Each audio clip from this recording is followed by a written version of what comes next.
Thank you so much for speaking with me. This show has been wonderful throughout so many years.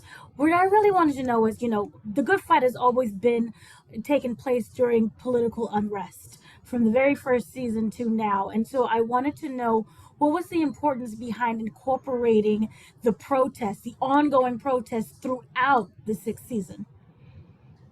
I think one of the points that Robert and Rochelle brought up is that they did The Good Wife during a certain era in Chicago and really never really addressed like race or black, like, and they said that was their blind spot, that like, you're in Chicago, you're in the city, like, but it was a different era. And definitely with the election of Trump and becoming more aware and conscious, if they're doing a spinoff, how can we make this different? Not just another smooth continuation of a very successful, amazing show, but how can we make it more jagged, more different? And one of the things going on that I've been fascinated with is the new techniques in social justice and protest, some of which work, some of which don't work, and how social media blends in with the on the ground protests that are happening. And that mixture of technology with old school human beings being together and fighting for something felt like something we're taking for granted is a huge revolution in social justice and protesting. We're not thinking about it because it's happening right now. But I think 30 years from now, we'll look back and be like, oh my God, from the era of 2014 all the way through here, there's been this uncanny meshing of the technology with people with social media that has taken protests to another level in America, in Hong Kong, in these cities like Chicago and Portland, with Black Lives Matter, as well as other protests, with We See You, with which was a Black theater movement, and with Me Too, which was a hashtag started up by someone that like buried underground and came up. And like the power of someone figuring out the hashtag, promoting it, having a philosophy behind it, and then almost sitting like a bomb, waiting for the right moment to detonate years later, is, I think, kind of amazing. And it's no coincidence that Black people are at the forefront of that social justice, like we have been in most of the 20th century.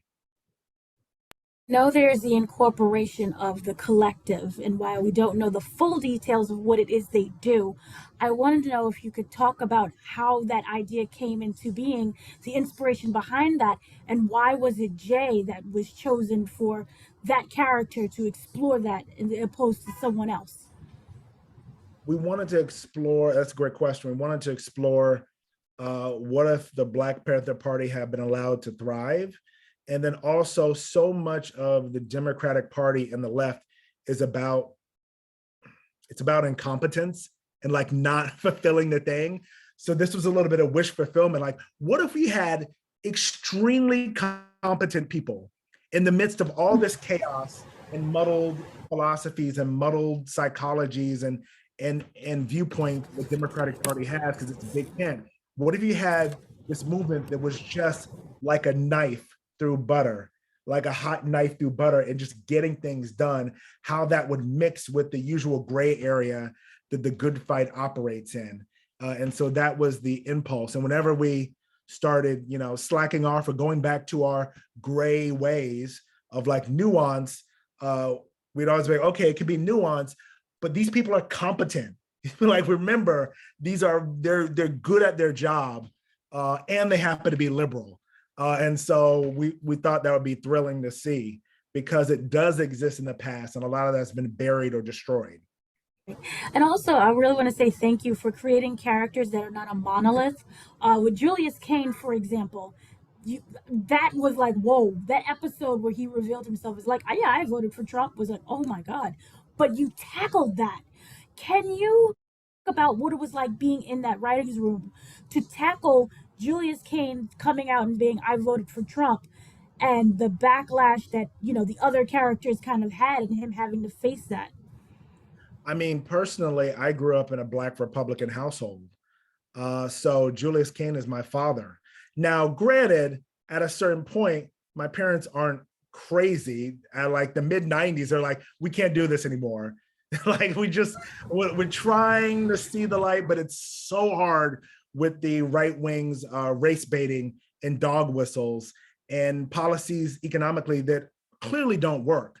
But we tried to tap into that 80s Black Reagan Republican movement that did get a lot of, if you remember, gangster rappers early on, Ice Cube, people who were interested in exploring the economics of independence that the Republicans were offering. And so it was like taking ourselves back to our aunts and uncles, or our occasional uncles we still have who are in the Republican Party, not as much anymore, but like remembering that there actually was a moral and spiritual and religious underpinning behind that, which was a Christian, pro-capitalist, independent thing, which most Black people on the surface are in favor of.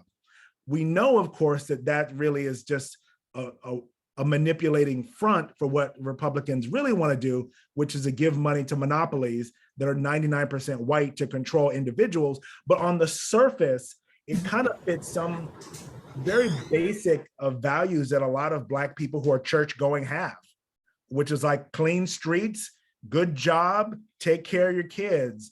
And so that was, we had to keep re-tapping into that. And remember, like, that's my uncle, that's my dad, that's people in the 80s and 90s. That was a lot of gangster rappers.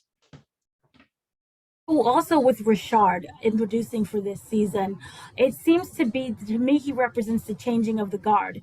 Can you talk about the character's involvement in the series, and is it like really a changing of the guard and passing the torch, even if it's unwilling?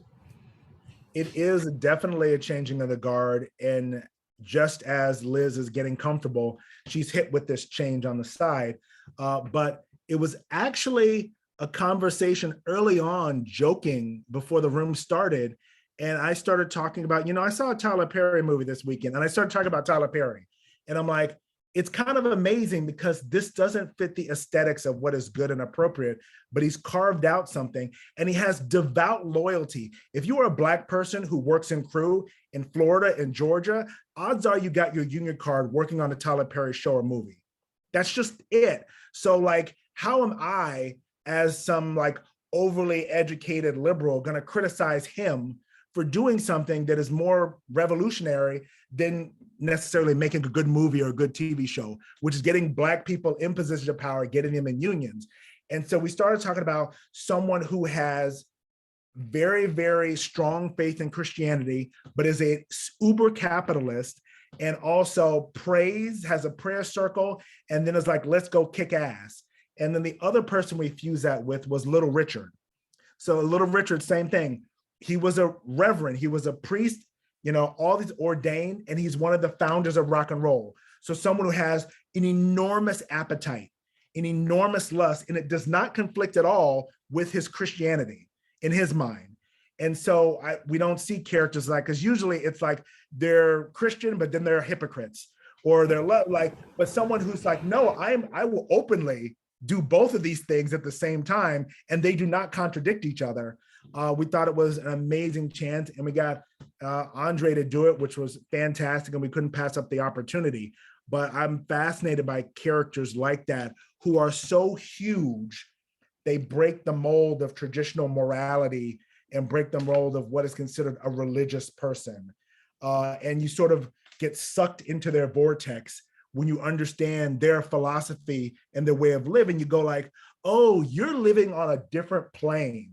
You've made your own, like Tyler Perry has, you've built your own plane, your own studio, and that's where you live. And now people come to you, and you created your own power center. Little Richard, people come to you, Rolling Stones, to learn how to play rock and roll, or the Beatles. And so like, imagine that power in music and in entertainment embodied in a lawyer. Lovely, I love it. And lastly, what do you want the legacy of the Good Fight to be? I think I would like, well, number one, not my show, it's Robert and Michelle King's show. It's been an honor to work in it for 5 seasons, but I would hope that it has that balance of being a representation of what America was going through, and at the same time has that universal aesthetic, artistic thing that makes it more timeless. And so in 10 years, you could pop in an episode of these 6 seasons of The Good Fight, and you will get an accurate representation of this is where America was, but with an artistic layer over it where you get the symbols and the meaning and you can dig deeper. And ideally, it's a show you can look at some of these episodes multiple times and catch things that are hidden within it and catch the layers and subtext. Oh, I thought that meant this, but that actually means this now 10 years later. Because for some of my favorite shows in the 80s and some of my favorite movies, when I watch them as a child, I love them. And then when you watch them when you're in your 20s out of school, completely different meaning that at the same time doesn't contradict, it complements it.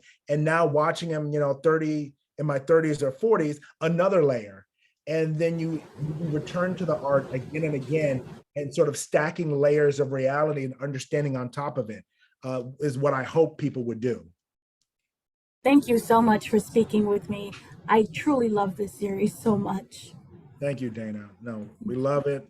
Thank you so much. It's been a joy to do this and interact and have this ongoing conversation for the last 6-7 years. And I look forward to the future.